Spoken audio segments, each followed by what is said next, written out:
Hi guys, I'm doing part 6 of Levi ex-listener. Sorry for the background noise, by the way, if you hear anything. I think my sister's getting ready for work. I'm going to be doing part 3 of Ray ex-listener today, and then part 2 of Deku ex-listener, and a few others, but not of different characters, because I got behind. Sorry about that, by the way. Also, if you forgot, this is by a person named Pervy Levi, and it's all thanks to that person that they have such a good story. Oh, and I also might post an Armin ex-listener, but I did not write the story. The story is not my own story. This is my sister's doing. And I'll tell you more about it in my other videos that I'll be making today. So let's just get on with this. The school day dragged on as it finally came to an end. Students cheered and ran through the hallways as their 2-week spring break commenced. Those cursed with homework had put on determined faces to get it done and out of the way. You even planned to get that stupid project done and out of the way too. During the last 10 minutes of class, Levi decided that it was a perfectly good time to skip the rest of class and leave you and Petra to decide the dates of when you all will meet. As you and Petra walked down the now vacant halls, you couldn't help but to question her about her little conversation with Levi. So, how long have you known Levi? You questioned, looking at Petra from the corner of your eye. Petra looked at you and smiled. Why, YN? Are you jealous? She asked, flashing you a mischievous smile. You scoffed and rolled your eyes at her, stepping harder on the gas pedal. You? Jealous of what? I just asked how long you've known Levi, you said, unlocking your mother's car. Oh, Levi and I go way back. We've been friends since preschool, she said, strapping on the seatbelt. In all my years of being Levi's friend, I've never seen or met his parents, and he doesn't really like to talk about his past, she finished. There was a long pause before she broke the silence. You stared straight ahead and parked in her driveway. I know you and Levi don't get along, but can you just give him a chance, YN? And I'll see you two over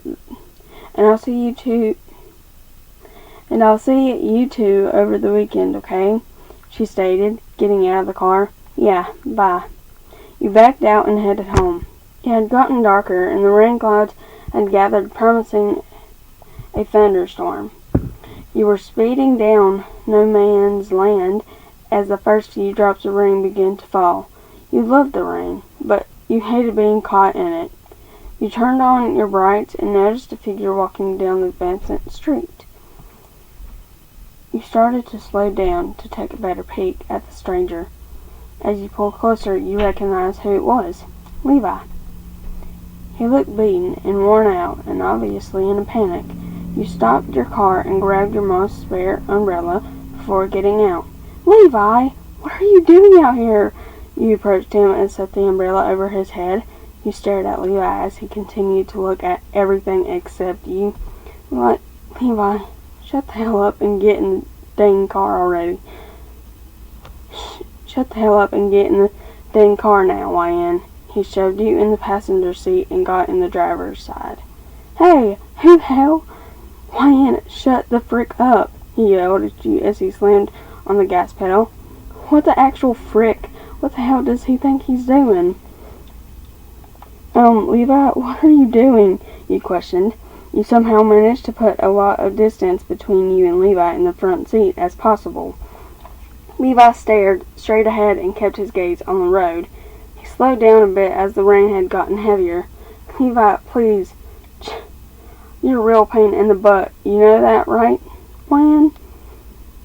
And if it isn't as obvious as it looks, I'm driving."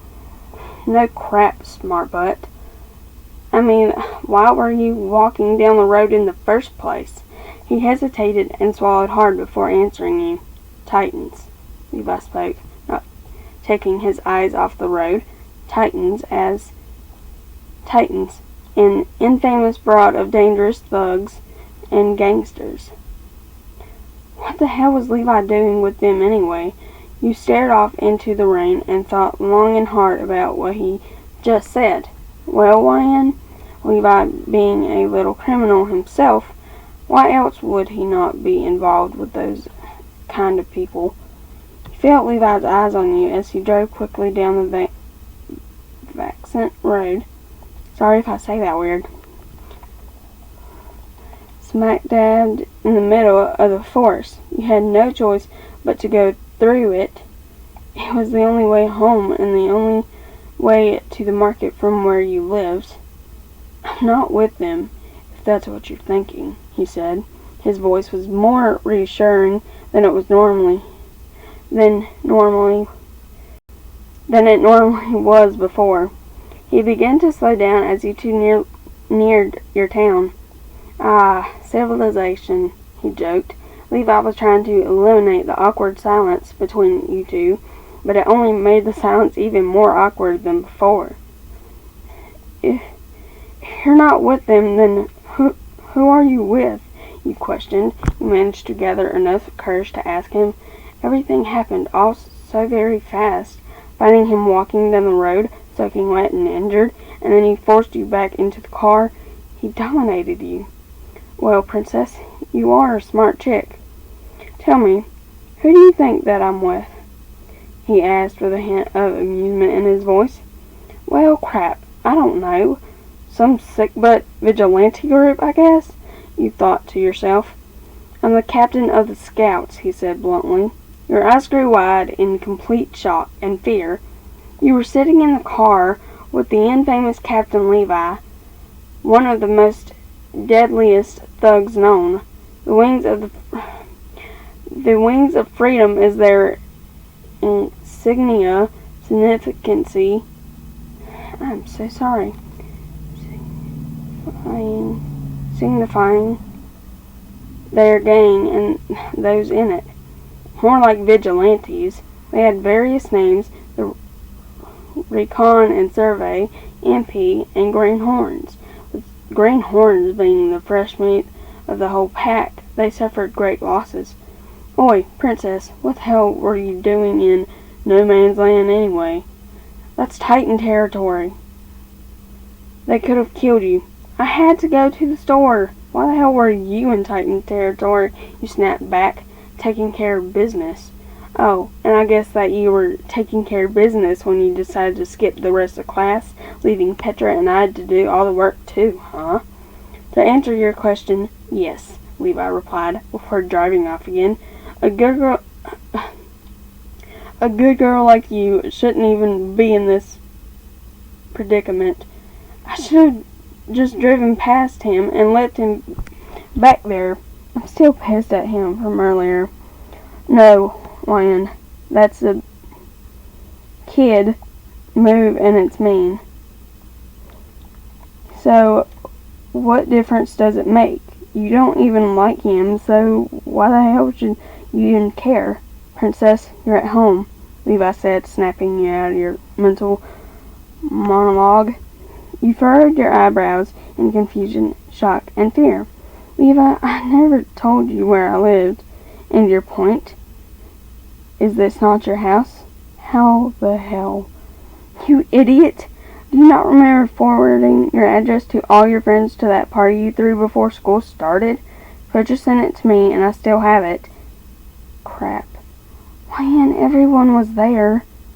I'm sorry that I didn't care to take notice of your presence and get the hell out of my mom's car, jackbutt," you snapped. "Unfrickin' believable. I dragged you home and you call me a jackbutt? Sorry, I don't say the A word." "Yes, So do as I say so I can park it back in the garage." Levi sighed irritably and got out. You saw him struggle to keep his facade together. Once you've parked, turned off the car, Levi was making his way down your driveway and shielding himself from the ice-biting rain. Your eyes rolled in annoyance. "I can't just let him leave. It's cold out here and he's obviously injured. I don't know who the hell he's fooling." "You dummy, get back here!" That is part 6. Sorry that it sounded weird. But I don't say cuss words. That's just not how I do it. I will tell you about the story that my sister wrote in the other videos that I will do today.